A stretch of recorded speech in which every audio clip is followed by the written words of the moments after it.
Hey everyone, so welcome to today's video, and today I'm going to answer one of the questions that one of you asked. So first of all, before I tell you what the question is, thank you so much for asking this question. It took me back to those times when I gave SRMJEE. So the question was, how did you get into SRM University? So how did you get admitted to SRM University?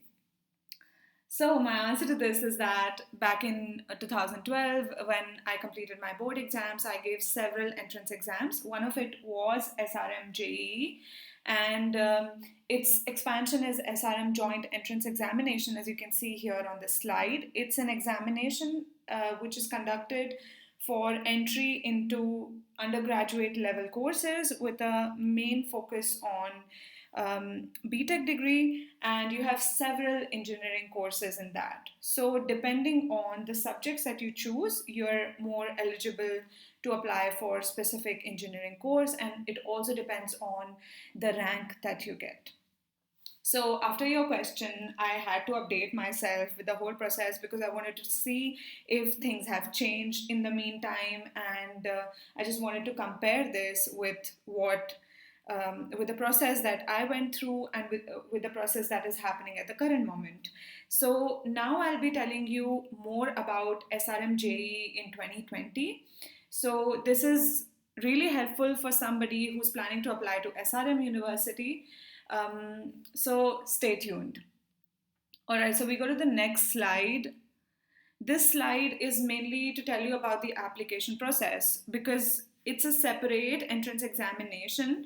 So you need to know that the application process could be online, so via e-payment, and you fill an online form, or you can do an offline process.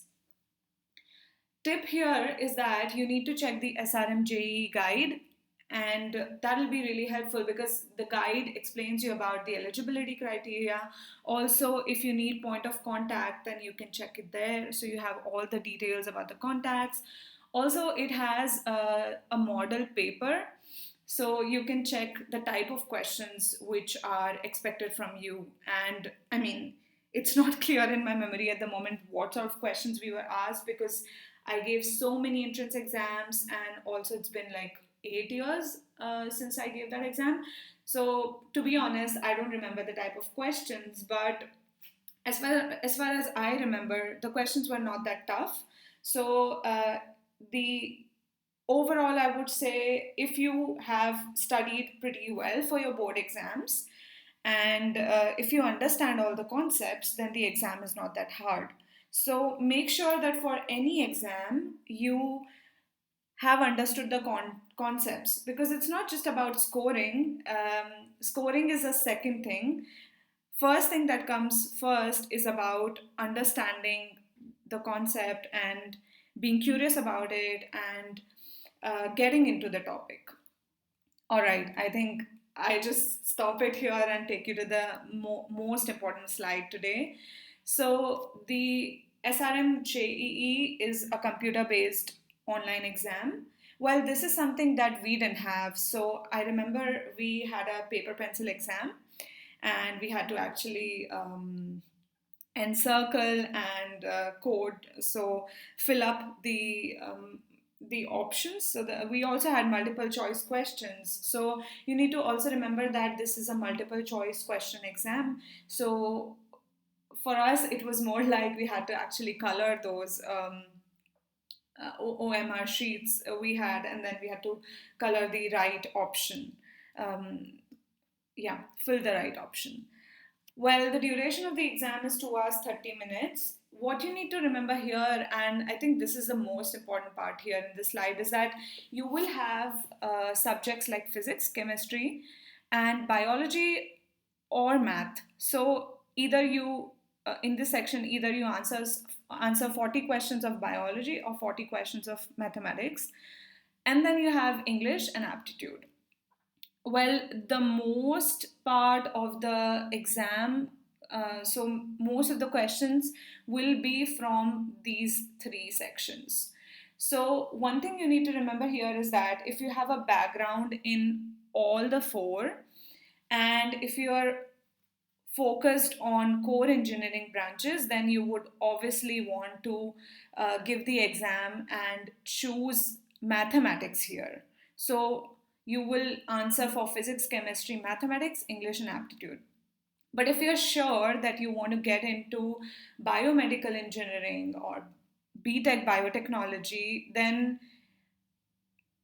you would prefer answering biology section rather than mathematics, because depending on what you choose here, your options become limited or expanded. So if you choose biology, you will be only be able to apply for biology related engineering courses, and if you choose mathematics, then you'll be open to all the branches. So decide for yourself where you want to focus on, and before the exam, just focus on those particular subjects. So make sure where your interest lies and then work for it accordingly. English and aptitude, they were not that tough, and there are not many questions that are being asked for. So even if you prepare pretty well for these three, it'll be good. But obviously, it's not bad to also prepare for these. But major focus should be on physics, chemistry, and one of these. So the total marks are 150, as you can see here. It's a multiple choice questions, so you don't have to be scared about the subjective part. And the best part of the exam is that there's no negative marking, and so this makes our life easy. And there's 1 mark for each correct answer. So this is something that you need to, remember. Well, let's say you've given the examination, so what comes after that? Because you've asked me about the admission process, so I just wanted to complete the loop. Is that after you get admitted, after you finish your exam and you get your results, you will have the merit list, and then you will see if what rank you get. And then after that, you'll be asked to submit some documents. You'll have to attend the counseling session where you'll be choosing the branch of interest, and you'll have to then pay the tuition fee, and then also you will have to pay the hostel fee depending on if you're joining the hostel or not. So that's quite about it. It's yes, it takes some time, but overall, if you've prepared pretty well for your board exams, then this exam should not be difficult for you. So I would say thank you so much for asking me this question again, and all the very best to you guys. Forward this video to anybody whom you know is in their 11th or 12th grade and is planning to apply to SRM University for undergraduate level courses. If you like this video, give it a thumbs up. And if you have more questions, write them down in the comment section below. I'll try to answer them as soon as possible. And stay motivated, stay happy, and stay curious. So bye for now, and I'll see you later.